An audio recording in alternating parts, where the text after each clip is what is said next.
എന്തൊരു കോലാണ് വെച്ച ആകെ കാർത്തിരുണ്ട് പോയല്ലോടാ. നന്നായിട്ട് മെലിഞ്ഞും പോയി. ഇത്രയേറെ കഷ്ടപ്പാടാണാടാ ട്രെയിനിങ്. ശ്രീകുട്ടി അവന്റെ തലയിൽ തഴുകിക്കൊണ്ട് മെല്ലെ ചോദിച്ചു. ജീവിക്കണ്ടേ മാമി, അതും ഇഷ്ടമുള്ളതുപോലെ. അതിന് പണം വേണ്ടേ? ആ പണം ഉണ്ടാക്കാൻ ജോലി വേണ്ടേ? എന്റെ രാജകുമാരിയെ പൊന്നുപോലെ നോക്കണം എനിക്ക്. അതിന് എന്ത് കഷ്ടപ്പാടും വിച്ച സഹിക്കും. ആദ്യം തമാശയായിട്ടാണ് വിച്ചൻ പറഞ്ഞതെങ്കിൽ അവസാനം പതിഞ്ഞ ശബ്ദത്തിൽ പറഞ്ഞു നിർത്തുമ്പോൾ അല്പം മാറി നിൽക്കുന്നവളിലാണ് അവന്റെ മിഴികൾ തറഞ്ഞു നിൽക്കുന്നതെന്ന് കണ്ട ശ്രീയുടെ നെഞ്ചിൽ വല്ലാത്തൊരു പിടപ്പ് തോന്നി. വിച്ച, എന്താമേ? ആശയുടെ കടുത്ത ശബ്ദത്തിലുള്ള വിളി കേൾക്കെ അവൻ സാവധാനം തിരിഞ്ഞു നോക്കി ചോദിച്ചു. വീട്ടിലേക്ക് പോകാം, ഞങ്ങൾ ഇറങ്ങാറായി. ശ്രീകുട്ടി നോക്ക് പോലും ചെയ്യാതെ ആശ അവനോടായി പറഞ്ഞു. വീട്ടിലേക്കോ? അമ്മ, എനിക്കിന്ന് ഒരു ദിവസത്തെ ലീവാണുള്ളത്. ഇന്ന് വൈകിട്ട് ഇവിടുന്ന് തിരിക്കണം. 6 മണിക്കാണ് ട്രെയിൻ. നാളെ രാവിലെ വീണ്ടും ക്യാമ്പിൽ ജോയിൻ ചെയ്യണം. തങ്ങളെ ഒറ്റയ്ക്ക് വിട്ട് മാറിപ്പോയ ശ്രീകുട്ടി ഒന്ന് നോക്കിയിട്ട് ഒച്ച താഴ്ത്തി വിച്ചൻ പറഞ്ഞു. ഇന്ന് വൈകിട്ട് തന്നെ പോകണമെങ്കിൽ പിന്നെ നീ അങ്ങോട്ട് വരണ്ട മോനെ. ഇവിടുന്ന് ആകുമ്പോൾ റെയിൽവേ സ്റ്റേഷനിൽ പോകാൻ അധികം ദൂരമില്ലല്ലോ. എന്തായാലും നിന്നെ ഒന്ന് കാണാൻ പറ്റിയല്ലോ. അടുത്ത് തന്നെ ഒരു ദിവസം ഞങ്ങളെല്ലാം കൂടെ അങ്ങോട്ട് വരാൻ കേട്ടോടാ. പോലീസേ. ആശയ്ക്ക് മറുത്തൊന്നും പറയാനുള്ള അവസരം കൊടുക്കാതെ വിച്ചനെ സ്നേഹത്തോടെ ചേർത്ത് പിടിച്ചുകൊണ്ട് ശ്രീകുമാർ പറഞ്ഞു. നിങ്ങൾ അങ്ങോട്ട് വാ, അവിടേക്ക് ഒന്ന് കണ്ടു കറങ്ങി പോരാം. ഞാൻ ഏട്ടനോട് പറഞ്ഞിട്ടുണ്ട്. വിച്ചൻ രണ്ടാളെയും ഒരുപോലെ ചേർത്ത് പിടിച്ച് പറയുമ്പോൾ എന്തിനോ ആശയുടെ കണ്ണുകൾ നിറഞ്ഞുപോയി. അവർ അവന്റെ കവളിൽ കൈ ചേർത്ത് വെച്ചുകൊണ്ട് നിറഞ്ഞ മിഴികളോടെ അവനെ നോക്കി. എനിക്കവിടെ സുഖാണമ്മ. അവരുടെ നിറഞ്ഞ കണ്ണുകൾ കാണി വിച്ചൻ വല്ലായ്മയോടെ പറഞ്ഞു. സമയത്തിന് ആഹാരം കഴിക്കണം. നിനക്കിഷ്ടമുള്ളതൊന്നും ഇല്ലെന്ന് കരുതി പട്ടിണി കിടക്കരുത്. നീ വരുമെന്ന് നേരത്തെ അറിഞ്ഞിരുന്നെങ്കിൽ കൊണ്ടുപോകാൻ കണക്കിന് ഞാൻ എന്തെങ്കിലുമൊക്കെ ഉണ്ടാക്കി കൊണ്ടുവന്നേനെ. അവന്റെ കവൾ തലോടി പറഞ്ഞിട്ട് കണ്ണും തുടച്ചവർ വേഗം അവിടുന്ന് പോയി കളഞ്ഞു. ആശ പോന്ന് നോക്കി നിൽക്കെ വിച്ചന്റെ കണ്ണുകൾ കലങ്ങി. നീ ട്രെയിനിങ്ങിന് പോയതിൽ പിന്നെ നിനക്കിഷ്ടമുള്ള എന്തുണ്ടാക്കിയാലും നിന്റെ അമ്മയ്ക്ക് ആകെ സങ്കടം. എന്റെ വിച്ചന് ഇത് ഇഷ്ടമാണ്. ചെറുക്കന് അവന് ഇഷ്ടമുള്ളത് വലുതും കഴിക്കാൻ കിട്ടുമോ എന്നൊക്കെ പറഞ്ഞിട്ട് അവൾക്ക് വിഷമമാണ്. വിച്ചനെ ചേർത്ത് പിടിച്ചുകൊണ്ട് ശ്രീകുമാർ പറഞ്ഞു. വിച്ചൻ അതിന് നീട്ടിയൊന്ന് മൂളിയതേ ഇടും. എടാ, ഇതുകൂടെ കൊണ്ടുപോണേ. ഉണ്ണിക്ക് കുറച്ച് ബിരിയാണിയാണ്. അവനിത് ഒരുപാട് ഇഷ്ടമല്ലേ. വലിയൊരു പൊതി കെട്ടി അത് കവറിലാക്കി കൊണ്ടുവന്ന് ബൈക്കിന്റെ അടുത്ത് നിന്ന് ശ്രീകുമാറിന്റെ കയ്യിലേക്ക് വെച്ചു കൊടുത്തിട്ട് ശ്രീകുട്ടി പറഞ്ഞു. അതൊന്നും വേണ്ട ശ്രീകുട്ടി, അവന് വേണമെങ്കിൽ പുറത്തുനിന്ന് വാങ്ങി കഴിച്ചോളും. അവളുടെ മുഖത്ത് പോലും നോക്കാതെ ആശ പറഞ്ഞു. അച്ഛനിത് വാങ്ങി വണ്ടിയിൽ വെച്ചേ, ഏട്ടൻ കഴിച്ചോളും. ഞാനിപ്പോൾ വിളിച്ചു പറഞ്ഞതേ ഇടും. അച്ഛൻ ഇവിടുന്ന് ബിരിയാണി കൊണ്ടുവരുമെന്ന് ആശയെ നോക്കി പേടിപ്പിച്ചുകൊണ്ട് വിച്ചൻ പറഞ്ഞു. അയാളൊന്നും മിണ്ടാതെ ആ കവർ വാങ്ങി കാറിന്റെ പിൻസീറ്റിലേക്ക് വെക്കുന്നത് കാണേ ആശയൊന്നും മിണ്ടാതെ ചെന്ന് കാറിലേക്ക് കയറി. ഏട്ടന് ബിരിയാണി കൊണ്ട് കൊടുത്തു എന്ന് ഞാൻ വിളിച്ച് ചോദിക്കുന്നുണ്ട്. ആശ കൂടെ കേൾക്കും വിധത്തിൽ വിച്ചനെ ഉറക്കം പറഞ്ഞു. മിണ്ടാതെ പോകാൻ നോക്കടാ. ശ്രീകുമാർ ഒരു ചിരിയോടെ പറഞ്ഞിട്ട് കാർ ഓടിച്ചു പോയി. ഒന്ന് പോയി കിടക്കാൻ നോക്കു വിച്ച. ഇന്നലെ രാത്രി വണ്ടിയിലായിരുന്നില്ലേ? ഇനിയിപ്പോ രാത്രി യാത്രയാണ്. ഒന്ന് കിടന്ന് മയങ്ങ, ഈ ക്ഷീണമൊക്കെ മാറട്ടെ. മുറ്റത്തിരുന്ന തന്റെ അരികിൽ വന്നിരുന്നവന്റെ തലമുടിക്കിടയിൽ വിരൽ കടത്തി മൂടിയെന്ന് ഉലച്ചിട്ട് വാല് പറഞ്ഞു. ഇങ്ങോട്ട് വരാൻ ലീവ് കിട്ടിയപ്പോ ഒന്നും ഓർത്തില്ല, ഓടിങ്ങി പോതും. പക്ഷേ അതുപോലെയല്ല, തിരികെ പോകുമ്പോ കുഞ്ഞു വിഷമമൊക്കെ തോന്നും. അല്പം മാറി ദീപയുടെ തോളത്ത് ചേർന്നിരിക്കുന്ന ആ കുഞ്ഞി പെണ്ണിൽ നോട്ടം ഏതുകൊണ്ട് വിച്ചം പറഞ്ഞു. എന്തായാലും കൂടിയാൽ ഇനി ഒരു 3 മാസം കൂടെ അവിടെ നിന്നാ പോരെ നിനക്ക്. അത് കഴിഞ്ഞാൽ പിന്നെ പോസ്റ്റിംഗിൽ വരാൻ കുറച്ച് ദിവസം ആകുമല്ലോ. അതുവരെ വീട്ടിൽ നിൽക്കാലോ ചക്ക. ബാലു കുഞ്ഞൊരു ചേരിയോടെ തിരക്കി. അതൊക്കെ ശരിയാണ്. പക്ഷെ അപ്പോഴും പോകുമ്പോഴും വരുമ്പോഴും ഒക്കെ എന്റെ വിഷമം അങ്ങനെ തന്നെ ഉണ്ടാകും. അതൊന്നും മാറണമെങ്കിൽ ഇനിയും ഒരു 4-5 വർഷമെങ്കിലും കഴിയണം എന്റെ മാമയെ. ബാലുവിന്റെ മടിയിലേക്ക് ചാഞ്ഞു കിടന്ന് പറഞ്ഞവൻ നേർത്തൊരു ചീരിയോടെ ഓട്ട കണ്ടിട്ട് പെണ്ണിനെ നോക്കി. അതെന്താടാ ഒരു 4-5 വർഷത്തെ കണക്ക്? കുഞ്ഞിനെ തോളിലിട്ടുകൊണ്ട് അങ്ങോട്ട് ഇറങ്ങി വന്ന ശ്രീകുട്ടി തിരക്കി. അതൊക്കെയുണ്ട്. എനിക്കൊരു കുഞ്ഞു കൂട് സ്വന്തമായി ഉണ്ടാക്കണം. ആ കൂട്ടിൽ എന്റെ രാജകുമാരിക്ക് വേണ്ടതെല്ലാം ഒരുക്കി വെക്കണം. എന്റെ കുഞ്ഞിക്കൂട്ടിലേക്ക് കൂടെ കൊണ്ടുപോ ഒന്നിനും ഒരു കുറവ് എന്റെ രാജകുമാരിക്ക് വരാൻ പാടില്ലല്ലോ. അതിനു കൂടെ വേണ്ടിയാണ് ഈ 4-5 വർഷത്തെ കണക്ക്. കണ്ണുകൾ അടച്ച മനോഹരമായൊരു സ്വപ്നത്തിൽ എന്ന പോലെ വിച്ചൻ പറയെ ശ്രീകുട്ടി ശ്രദ്ധിച്ചത് ദീപയോട് എന്തോ കാര്യമായി കഥ പറഞ്ഞ് ചിരിക്കുന്നവളെയാണ്. ശ്രീകുട്ടി തെല്ലൊരു ആശ്വാസത്തോടെ മനസ്സിൽ നിറഞ്ഞെന്ന് പുഞ്ചിരിച്ചു പോയി. വിച്ചനെ തനിക്ക് ഒരുപാട് ഇഷ്ടമാണെങ്കിലും അവന്റെ അമ്മ ആശ, അവളെ സഹിക്കാൻ ചെറിയ മനക്കരുത്തൊന്നും പോരാ. അതുപോലെ എന്റെ കുട്ടികൾ ഒരെല്ലും അലച്ചിലും ഇല്ലാതെ ജീവിക്കണം. അവരുടെ മുഖത്ത് ഈ ചിരി എപ്പോഴും ഉണ്ടാവണം. ആ കാര്യത്തിൽ ഞാൻ സ്വാർത്ഥയ അമ്മ തന്നെയാണ്. എന്റെ കുട്ടികളുടെ നല്ല ജീവിതം എക്കാലത്തെ സ്വപ്നമാണ്, ആഗ്രഹമാണ്, പ്രാർത്ഥനയാണ്. കയ്യിലിരുന്ന കുഞ്ഞിച്ചക്കനെ നെഞ്ചോട് ചേർത്ത് തട്ടിക്കൊടുക്കുമ്പോഴും ചിന്തകൾ തന്നെയായിരുന്നു ശ്രീകുട്ടി. അമ്മൂട്ടി ചേച്ചി, ഇവിടെ എന്താ പരിപാടി? വൈകിട്ടായതോടെ കുഞ്ഞിന്റെ 2-3 കുഞ്ഞി തുണി പിഴിഞ്ഞ് വിരിച്ചിട്ട് വീട്ടിലേക്ക് പോയ അമ്മൂട്ടിയുടെ പിന്നാലെ അങ്ങോട്ട് ചെന്ന് വിച്ചൻ അവളോട് തിരക്കി. വിച്ചൻ എന്തിനാ ഇങ്ങോട്ട് വന്നത്? അമ്മയും അച്ഛയും ഒക്കെ അവിടെയല്ലേ? വീടിന്റെ അകത്തേക്ക് കയറുന്ന മുറ്റത്തുനിന്ന് തന്നെ അമ്മൂട്ടി അവനോട് ചോദിച്ചു. അവരോടെ ഇരിക്കട്ടെ. എനിക്ക് പോകാൻ ഇറങ്ങിയപ്പോ അമ്മൂട്ടി ചേച്ചി കാണുന്നു തോന്നി. അവളുടെ വലിയ കണ്ണുകളിലും കുഞ്ഞു മുഖത്തേക്കും ഒക്കെ നോക്കി വിച്ചം പറഞ്ഞു, എന്നെ എന്തിനാ കാണുന്നേ? അതുപോലെ അമ്മൂട്ടി ചേച്ചിയൊന്നും വിളിക്കണ്ട, എനിക്കിഷ്ടമല്ല അത്. കൂർത്ത നോട്ടത്തോടെ പെണ്ണു പറഞ്ഞു. പിന്നെ വീട്ടിൽ തിരിഞ്ഞു പോയി മുറ്റം തൂക്കുന്ന ചൂല് വലിച്ചെടുത്തു.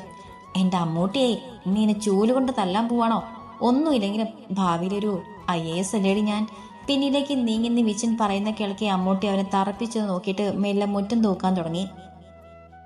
അപ്പൊ ഇനി ഒരു യാത്ര പറച്ചിലില്ല കേട്ടോ അമ്മൂട്ടി ചേച്ചി, ഞാൻ പോയിട്ട് വരാം. അവളെ ആഞ്ഞു പിടിച്ചുള്ള തൂപ്പ് കാണെ സങ്കടം ഒളിപ്പിച്ചൊരു ചിരിയോടെ പറഞ്ഞിട്ട് അവൻ തിരിഞ്ഞ് രാഗിണിയുടെ വീട്ടുമുറ്റത്തേക്ക് നടന്നു. അന്നേരം അവന്റെ കണ്ണുകൾ കലങ്ങി ചുവന്നിരുന്നു. ദിവസങ്ങൾ കടന്നു പോകെ അമ്മൂട്ടി 9ാം ക്ലാസ്സിലേക്ക് കയറി. അച്ചുട്ടി 7ാം ക്ലാസ്സിലും. ശ്രീകുട്ടിക്ക് ഇനിയും 3-4 മാസം കൊണ്ട് ലീവുണ്ട്. അത് കഴിഞ്ഞിട്ട് സ്കൂളിലേക്ക് പോയാൽ മതി. സ്കൂൾ തുറക്കാനായതും ആ സ്കൂളിലേക്ക് സ്ഥലം മാറ്റം കിട്ടിവന്ന സരിത ടീച്ചറും ഭർത്താവും 2 മക്കളും ശ്രീയുടെ വീടിന് തൊട്ടടുത്തുള്ള വീട്ടിലേക്ക് താമസത്തിനായിട്ട് വന്നു. പുതിയ അയൽക്കാരുമായി ശ്രീകുട്ടിയും ബാലുവും പിള്ളേരും അമ്മമാരും ഒക്കെ ഒരുപാട് അടുത്തു. ഇപ്പോ അമ്മൂട്ടിയും അച്ചുട്ടിയും സ്കൂളിൽ പോകുന്നത് സരിത ടീച്ചറും അവരുടെ മകൾ ദേവികയ്ക്കും ഒപ്പമാണ്. ടീച്ചറിന്റെ മകൻ ഇപ്പോ MBBS കഴിഞ്ഞ് അടുത്ത് MDക്ക് പോകാനുള്ള തയ്യാറെടുപ്പിലാണ്. 3 മാസമൊക്കെ കഴിഞ്ഞതോടെ കുഞ്ഞിച്ചക്കനാണെങ്കിൽ ഇപ്പോ ആളുകളെയൊക്കെ തിരിച്ചറിഞ്ഞു തുടങ്ങി. ചേച്ചിപ്പിണങ്ങളെ കണ്ടാൽ അല്ലെങ്കിൽ അവരുടെ കയ്യിലിരുന്നാൽ ബാലുവോ ശ്രീയോ കൈ നീട്ടിയാൽ ചക്കൻ മുഖം തിരിച്ചു കളയും. ഇനി ബലം പിടിച്ചെടുക്കാൻ നോക്കിയാൽ കാറി പൊളിച്ച് എല്ലാരെയും പേടിപ്പിക്കും. രാത്രി വിശന്നു എന്നുള്ളത് കൊണ്ട് മാത്രമാണ് ആശൻ അമ്മയുടെ അടുത്ത് കിടക്കുന്നത് പോലും. എല്ലാം കൊണ്ട് സന്തോഷത്തോടെ ദിവസങ്ങൾ കടന്നു പോകെ കുഞ്ഞിച്ചക്കന്റെ ചോറൂണും കഴിഞ്ഞു. ഇന്നു മുതൽ അമ്മ കൂടെ ഞങ്ങളുടെ കൂടെ സ്കൂളിൽ വരുന്നുണ്ട് എന്നത് സന്തോഷമാണെങ്കിലും ആരൂട്ടന്റെ കാര്യം ഓർക്കുമ്പോൾ സങ്കടം തോന്നുന്നു. രാവിലെ പോകാൻ റെഡിയായി നിന്ന ശ്രീകുട്ടിയെ ചുറ്റിപ്പിടിച്ച് നിന്നുകൊണ്ട് അമ്മൂട്ടി പറഞ്ഞു, ആരൂട്ടനെ അമ്മൂമ്മമാര് പൊന്നുപോലെ നോക്കിക്കോളും. അവനിപ്പോ 3-4 ദിവസമായിട്ട് നമ്മൾ അതൊക്കെ ശീലിപ്പിച്ചില്ലേ. ഇനി ഒരു 3 വർഷം കൂടെ കഴിഞ്ഞാൽ അവൻ നമ്മുടെ കൂടെ വരാൻ തുടങ്ങില്ലേ. അമ്മൂട്ടിയുടെ നീണ്ട് കനത്ത തലമുടി 2 സൈഡിലുമായി പിന്നിട്ട് ഒതുക്കിയിട്ട് കൊടുത്തിട്ട് ശ്രീകുട്ടി പറഞ്ഞു, അപ്പോഴേക്കും ഞാൻ സ്കൂളിൽ നിന്നും ഇറങ്ങുകയും ചെയ്യും. അമ്മയും അച്ചുട്ടിയും ആരൂട്ടനും ഒരുമിച്ച് പോവുകയും ചെയ്യും. കുഞ്ഞൊരു പിണക്കത്തോടെ അമ്മൂട്ടി പറഞ്ഞു. അവൾ ആ നിൽപ്പും ഭാവവും കാണി ശ്രീകുട്ടിക്ക് ആരൂട്ടനെ ഓർമ്മ വന്നു. അവന് പിണക്കം വന്ന ഇതേ ഭാവമാണ്. അമ്മയുടെ കുഞ്ഞ് അന്നേരം കോളേജിലാവുമല്ലോ. നല്ലോണം പഠിച്ച് നിന്റെ ആഗ്രഹം പോലെ ഒരു ടീച്ചറായാൽ നിനക്ക് ആരൂട്ടനെ പഠിപ്പിക്കാം. അതിപ്പോ സ്കൂളിൽ വേണോ കോളേജിൽ വേണോ എന്നതൊക്കെ എന്റെ കുട്ടി തീരുമാനിച്ചാൽ മതി. അവളുടെ കവൾ തട്ടി കാര്യമായി പറഞ്ഞു ശ്രീകുട്ടി. അമ്മൂട്ടി ആലോചനയോടെ അമ്മയോട് ചേർന്ന് നിന്നു. വലുതാകുമ്പോൾ ദേവിക്ക് ആരാവാനാണ് ഇഷ്ടം? രാവിലെ സ്കൂളിലേക്കുള്ള യാത്രയിൽ അമ്മമാർക്ക് മുന്നിൽ അച്ചുച്ചിയുടെ കൈയും പിടിച്ച് ദേവിക്കൊപ്പം നടക്കുമ്പോൾ അമ്മൂട്ടി മെല്ലെ ചോദിച്ചു, എനിക്കും എൻ്റെ ഏട്ടനെ പോലെ ഡോക്ടർ ആവാനാണ് ഇഷ്ടം. പക്ഷെ അമ്മ പറയുന്നത് ഞാനിപ്പോ പഠിക്കുന്ന പോലെ പഠിച്ചാലൊന്നും പറ്റില്ലെന്നാണ്. എന്തായാലും ഞാനൊരു നേഴ്സെങ്കിലും ആവാൻ നോക്കണം. പഠിപ്പിൽ ഇത്തിരി പിന്നിലായ ദേവിക കുഞ്ഞൊരു സങ്കടത്തോടെ പറഞ്ഞു, ഫിഷനൊന്നും വേണ്ട, ഇനിയും നല്ലോണം പഠിച്ചാൽ മതിയല്ലോ. അമ്മൂട്ടിയോടെ ആശ്വസിപ്പിച്ചുകൊണ്ട് പറഞ്ഞു, അയ്യേ എനിക്ക് വിഷമമൊന്നുമില്ല. ഒന്നും പറ്റിയില്ലെങ്കിൽ ഞാനൊരു ചുള്ളൻ ചകനെ കെട്ടിപ്പോകും, അത്ര തന്നെ. അമ്മൂട്ടി നോക്കി ചീരിയോടെ ദേവി പറഞ്ഞു, കല്യാണോ? ജോലിയൊക്കെ ആയിട്ടല്ലേ കല്യാണം കഴിക്കുക? ചോദിച്ചിട്ട് അമ്മൂട്ടി വല്ലായ്മയുടെ ദേവിയെ നോക്കി. എന്റെ പഠിപ്പിൽ ജോലിയൊന്നും പ്രതീക്ഷയില്ല എന്റെ പൊന്നെ.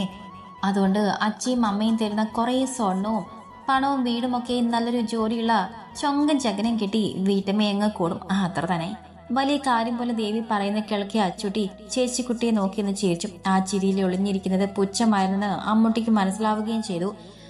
അച്ചുട്ടിക്ക് ദേവിയുടെ ആദ്യം മുതലേ അത്ര താല്പര്യം പോരാ. കാരണം എന്തെന്ന് ചോദിച്ചാൽ പറയാനും പ്രത്യേകിച്ച് ഒന്നുമില്ല.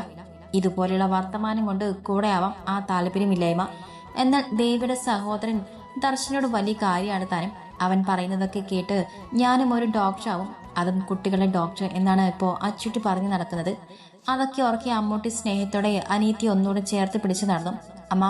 അമ്മയ്ക്കൊരു കാര്യം അറിയോ? പാല് കുടിച്ചുറങ്ങിയ ആരൂട്ടനെ ശല്യമാവാതെ ഒച്ച താഴ്ത്തിയ അച്ചുട്ടി അമ്മയോട് തിരക്കി. എന്ത് കാര്യം? ശ്രീയും അതുപോലെ രഹസ്യമായി തിരക്കി. 2 ആളെ രഹസ്യം പറച്ചിൽ കേൾക്കെ അമ്മൂട്ടി ചീരിയോടെ ശ്രീയുടെ വയറ്റിൽ മുഖം പൂഴ്ത്തിക്കിടന്നു. അതുകൊണ്ടല്ല അമ്മേ, ആ ദേവി ചേച്ചിക്ക് പഠിക്കാൻ ഇഷ്ടമല്ല പോലും. അങ്ങനെ പറഞ്ഞു ആ കുട്ടി? അങ്ങനെ പറഞ്ഞില്ലമ്മ, പക്ഷെ ആ ചേച്ചിക്ക് ഡോക്ടർ ആവണമെന്ന് ആഗ്രഹമെന്ന്. അപ്പൊ ആന്റി പറഞ്ഞത്രേ, ആ ചേച്ചി ഇപ്പൊ പഠിക്കുന്ന പോലെ പഠിച്ചാ ഡോക്ടർ ആവാൻ പറ്റിരുന്ന, എങ്കിൽ നേഴ്സെങ്കിലും ആവെന്ന് നോക്കുമെന്ന് ആ ചേച്ചി പറഞ്ഞേ. അച്ചുട്ടി വളരെ പതിയെ ശ്രീകുട്ടിയോട് പറഞ്ഞു. അതെന്താ നേഴ്സ് ആവാൻ പഠിക്കണ്ടെന്നാണോ ദേവി കരുതുന്നേ? വലത് കൈ കൊണ്ട് അമ്മൂട്ടിയുടെ തലയിൽ തലോടിക്കൊണ്ട് തന്നെ ഇടത് കൈയിൽ അച്ചുട്ടി ചേർത്ത് പിടിച്ചുകൊണ്ട് ശ്രീകുട്ടി ചോദിച്ചു. അങ്ങനെയല്ലമ്മ, ആ ചേച്ചിക്ക് പഠിച്ചില്ലേലും ജോലിയില്ലേലും കുഴപ്പമില്ലെന്ന്. അമ്മയും അച്ഛയും കൊടുക്കുന്ന കുറേ സ്വർണവും പണവും വീടും ഒക്കെ വാങ്ങി എടുത്തിട്ട് ഒരു ചൊള്ളൻ ചകനെ കല്യാണം കഴിച്ച് വീട്ടിലിരുന്നാൽ മതിയെന്നാണ് ആ ചേച്ചിക്ക്. കൈയൊക്കെ വെച്ച് ആക്ഷൻ കാണിച്ചു പെണ്ണും എല്ലാം പറഞ്ഞു. അത് ആ കുട്ടിയുടെ തെറ്റായ ചിന്തയാണ്. അങ്ങനെ വീട്ടമ്മയായിട്ടിരുന്ന നല്ല സുഖമായിട്ട് ജീവിക്കാന്നൊക്കെ ഇപ്പൊ തോന്നും. ആ ജീവിതം അത്ര സുഖമുള്ളതല്ലെന്ന് അനുഭവിക്കുമ്പോൾ മനസ്സിലാകും. അമ്മയുടെ കുട്ടികൾ അതൊന്നും കേൾക്കാൻ നിൽക്കണ്ട കേട്ടോ. നല്ല വിദ്യാഭ്യാസവും സ്വന്തമായൊരു ജോലിയും നല്ല വ്യക്തിത്വവും അഭിപ്രായ സ്വാതന്ത്ര്യവും ഉള്ളവരാവണം പെൺകുട്ടികൾ. ആ അഭിപ്രായം പറയേണ്ടടുത്ത് പറയാനും നമുക്ക് കഴിയണം. അതുപോലെ ആദ്യം നമ്മളെ സ്നേഹിക്കുകയും ബഹുമാനിക്കുകയും ചെയ്യണം. ഒപ്പം കൂടെയുള്ളവരെ. ഇതൊക്കെ ഓരോ പെൺകുട്ടികളുടെയും അവകാശമാണ്. ഇതൊക്കെ അമ്മയുടെ അഭിപ്രായമാണ് കേട്ടോ. ഇതൊന്നും നമ്മൾ മറ്റുള്ളവരിൽ അടിച്ചേൽപ്പിക്കാനും പാടില്ല. അമ്മയുടെ മകൾ സ്വന്തം കല്ല് അഭിമാനമുള്ള പെൺകുട്ടികളായി ജീവിക്കണം. അതാണ് അമ്മയുടെയും അച്ഛയുടെയും ആഗ്രഹം. വിടർന്ന കണ്ണുകളോടെ തന്നെ നോക്കി കിടക്കുന്ന രണ്ടാളെയും നെറ്റിയിൽ ചുണ്ടമർത്തിക്കൊണ്ട് ശ്രീകുട്ടി പറഞ്ഞു, എനിക്ക് ഡോക്ടറായ മതിയമ്മേ. ശ്രീകുട്ടിയെ ചുറ്റിപ്പിടിച്ച് കവളിൽ ഉമ്മ വെച്ചുകൊണ്ട് അച്ചൂട്ടി പറഞ്ഞു, അമ്മൂട്ടി ചേച്ചിക്ക് ടീച്ചറാവണം. പക്ഷെ കോളേജിൽ പോവണോ സ്കൂളിൽ വേണമെന്ന് സംശയം അല്ല ചേച്ചി?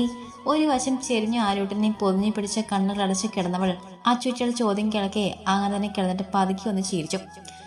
ദേവിയുടെ സ്വഭാവവും കാഴ്ചപ്പാടും ഒക്കെ മനസ്സിലായതോടെ അവളോട് എന്തോ ഒരു അകൽച്ച തോന്നി തുടങ്ങിയിരുന്നു. പെണ്ണുങ്ങൾക്ക് മൂന്നിനുമെങ്കിലും അത് അവർക്ക് മുന്നിൽ പ്രകടിപ്പിക്കാതെ ഇരിക്കാനും അവർ ശ്രദ്ധിച്ചിരുന്നു. എപ്പോഴും സാരദ ടീച്ചറിനും ദേവിക്കും ഒരുമിച്ച് സ്കൂളിൽ പോവുകയും വരികയും ഒക്കെ തന്നെയാണെങ്കിലും മക്കളെ കൂടുതൽ ശ്രദ്ധിച്ചു തുടങ്ങി ശ്രീകുട്ടിയും. ഇന്ന് എന്താ അമ്മയും മോളും കൂടെ കഥ പറച്ചിലാണോ? പഠിക്കാനൊന്നുമില്ലേ? നാട്ടിലെ വസ്തു വിൽക്കാനുള്ള ആവശ്യമായി പോയിട്ട് വന്ന ജയദേവൻ തിരക്കി. പഴുപ്പൊക്കെ കഴിഞ്ഞു അച്ഛേ. ഞാൻ വൈകിട്ട് അപ്പുറത്ത് അമ്മൂട്ടിയുടെ വീട്ടിൽ പോയപ്പോൾ ഒരു കാര്യം പറഞ്ഞു അച്ഛേ. അത് അമ്മയോട് പറഞ്ഞിട്ടിരുന്നതാണ്. ദേവി, ഇത്ര കാര്യമായി പറയുന്നെങ്കിൽ ആരുടെ കുറ്റമോ കുറവോ ആയിരിക്കും അച്ഛാ. അയാൾക്ക് പിന്നാലെ അകത്തേക്ക് കയറുമെന്ന ദർശൻ ചെറു ചിരിയോടെ പറഞ്ഞു. അത് നീ പറഞ്ഞത് തെറ്റാണ് ദർശ. ഇപ്പൊ അവൾ പറഞ്ഞത് കുറ്റവും കുറവൊന്നുമല്ല. അവളൊരു കാര്യം പറഞ്ഞു, അത് ഞാനുമായി പങ്കുവെച്ചു, അത്രയേ ഉള്ളൂ. ഇരുന്നിടത്തുനിന്നും എഴുന്നേറ്റൊന്നും ജയന്റെ കയ്യിലിരുന്ന ബാഗ് വാങ്ങിച്ചുകൊണ്ട് സരിത പറഞ്ഞു. അതെന്താ ഇപ്പൊ എത്ര വലിയ കാര്യം? ദർശൻ അനിയത്തിയുടെ തലയിൽ നിന്ന് കൊട്ടിക്കൊണ്ട് തിരക്കി. അതൊക്കെ പിന്നെ പറയാം. ഇപ്പം നിങ്ങൾ ചെന്ന് ഫ്രഷ് ആയിട്ട് വായു, ഞാൻ അപ്പോഴേക്കും കഴിക്കാൻ എടുത്തു വെക്കാം. രണ്ടാളോടുമായി പറഞ്ഞിട്ട് അവർ അടുക്കളയിലേക്ക് പോയി. ഇവള് പറഞ്ഞ കാര്യം പിന്നീട് പറയാമെന്ന് പറഞ്ഞിട്ട് നീ പറഞ്ഞില്ല സരിതേ? ഭക്ഷണം കഴിക്കുന്ന നേരത്താണ് ജയൻ ചോദിച്ചത്. ആ കുട്ടികളല്ലേ ജയേട്ടാ, അമ്മൂട്ടിയും അച്ചൂട്ടിയും? അത് ആ ശ്രീകുട്ടി പ്രസവിച്ച കുട്ടികളല്ല, ബാലുവിന്റെ ആദ്യ ബന്ധത്തിലെയാണെന്ന്. അമ്മ ഈ ആവശ്യമില്ലാത്ത കാര്യങ്ങൾ പറയലേ. ആ ടീച്ചർ അവരെ നോക്കുന്നത് കണ്ടപ്പോ അമ്മയ്ക്ക് എപ്പോഴെങ്കിലും തോന്നിയോ അവരുടെ മക്കളില്ലാതെന്ന്? ഇവളെന്തോ പൊട്ടത്തരം പറഞ്ഞു വെച്ച് ദേവിയെ നോക്കി കണ്ണ് മുഴിപ്പിച്ചുകൊണ്ട് ദർശൻ പറഞ്ഞു. ഞാൻ പറഞ്ഞത് കള്ളുവൊന്നുമല്ല. അമ്മൂട്ടിയുടെ ദേഷ്യത്തിൽ ആശാന്റി സംസാരിക്കുന്നത് ഞാൻ കേട്ടതാണ്. ആശാന്റിയോ? അതാരാ? ജയ ചോദ്യഭാവത്തിൽ അവരെ നോക്കി. ഇവിടുന്ന് അവിടെ ചെല്ലുമ്പോൾ ശ്രീകുട്ടിയുടെ സഹോദരന്റെ ഭാര്യ ആശ അവിടെ വന്നിട്ട് ഉണ്ടായിരുന്നത്. ദേവി ഒരിക്കലോ മറ്റോ അവരവിടെ കണ്ടിട്ടുണ്ടെന്ന് തോന്നും. അങ്ങനെയാണ് ഇവൾ കാളെ മനസ്സിലായത്. സരിത അയാളുടെ പ്ലേറ്റിലേക്ക് കറി വിളമ്പിക്കൊണ്ട് പറഞ്ഞു. അല്ല, ഇങ്ങനെയൊക്കെ തറപ്പിച്ച് പറയാനും മാത്രം നീ എന്താ കേട്ടത്? ചോറ് വാരി കഴിക്കുമ്പോൾ ജയൻ തിരക്കി. അത് ഈ കുട്ടികളുടെ അമ്മ അവരെ ഉപേക്ഷിച്ച് മറ്റൊരാളുടെ കൂടെ പോയതാണെന്ന്. അതിനുശേഷം ബാലു മുറപ്പെണ്ണായ ശ്രീപ്രിയെ വിവാഹം കഴിച്ചതാണെന്നാണ് ഇവള് പറഞ്ഞതിൽ നിന്ന് എനിക്ക് മനസ്സിലായത്. സരിത കാര്യമായി പറഞ്ഞിട്ട് അയാളെ നോക്കി. കഷ്ടായിപ്പ്, ഈ രണ്ട് പെൺകുട്ടികളെ ഉപേക്ഷിച്ചു പോകാൻ എങ്ങനെ തോന്നി ആ സ്ത്രീക്ക്? ജയനാണത് പറഞ്ഞത്. എന്നാലും ഇത്രയും ക്യൂട്ടായിരുന്നിട്ട് ശ്രീകുട്ടി ഒന്നും പറഞ്ഞില്ലല്ലോ എന്നാണ് ഞാൻ ആലോചിക്കുന്നത്. കഴിച്ചു കഴിഞ്ഞ് എഴുന്നേൽക്കാൻ നേരം സരിത പറഞ്ഞു. എന്തായാലും അവസരം വരുമ്പോ അമ്മ ചോദിക്കണം എന്തിനാ ഈ കാര്യം ഒളിപ്പിച്ചെന്ന്. സരിതയ്ക്ക് പിന്നാലെ എഴുന്നേറ്റ ദേവി പറഞ്ഞു. അതൊന്നും വേണ്ട, അങ്ങനെ ചോദിക്കണ്ട. ഈ 4-5 മാസമായിട്ട് അവരുടെ പരസ്പര സ്നേഹം നമ്മൾ കാണുന്നതാണ്. അതുകൊണ്ട് ഇങ്ങനെ ഒരു കാര്യം അറിഞ്ഞതായേ ഭാവിക്കണ്ട. പ്രത്യേകിച്ച് ആ പെൺകുട്ടികളോട് നീ ഒന്നും ചോദിക്കരുത്. ദേവിയെ നോക്കി ഗൗരവത്തോടെ ദർശൻ പറഞ്ഞു. അവൻ പറഞ്ഞതാണ് ശരി സരിതേ, ഒന്നും ചോദിക്കണ്ട. അവരുടെ പെരുമാറ്റം കണ്ടാൽ അവർ അമ്മയും മക്കളുമല്ലെന്ന് ആരും പറയില്ല. അതുകൊണ്ട് തന്നെ അതൊന്നും ചോദിച്ച് ആരെയും ബുദ്ധിമുട്ടിപ്പിക്കണ്ട. ജയനും കൂടെ പറഞ്ഞതോടെ അത് മതിയെന്ന് സരിത തീരുമാനിച്ചെങ്കിൽ ദേവിയുടെ ഉള്ളിൽ എവിടെയോ അമ്മൂട്ടിയോടും അച്ചൂട്ടിയോടും ഒരു ചെറിയ കുശും ഉണ്ടായിരുന്നതിന്റെ ഒപ്പം ഇപ്പൊ പുച്ഛം കൂടെ തോന്നി തുടങ്ങിയിരുന്നു.